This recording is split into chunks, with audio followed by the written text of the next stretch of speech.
আমাকে বলুন, এখনকার মিডিয়া এত নেতিবাচক কেন?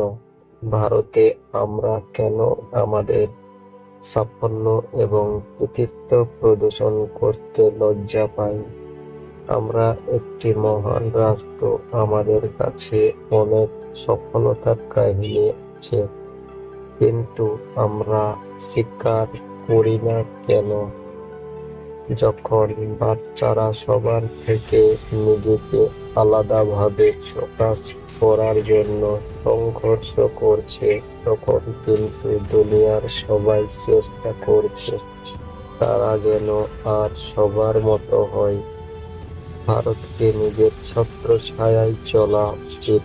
আমাদের নিজস্ব ডেভেলপমেন্ট মডেল হওয়া উচিত।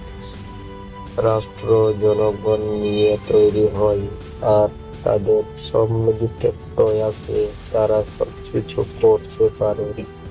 অনেক বছর ধরে আমি আমার আকাশে ওড়ার স্বপ্নকে বাঁচিয়ে রেখেছি।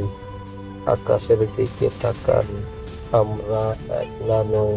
সমস্ত ভূখণ্ড আমাদের জন্য অনুকূল, এবং যে স্বপ্ন দেখে এবং পরিশ্রম করে তাকে তার প্রতিদান দেওয়ার জন্য ষড়যন্ত্র করে।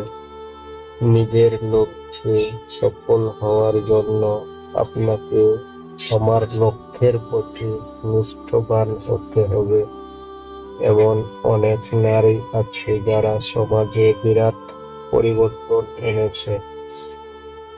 ক্ষমতার নির্মাণ সমাজের বৈষম্যকে ভঙ্গ করে মহান শিক্ষক, জ্ঞান, আবেগ ও সমবেদনা নির্মিত হয়।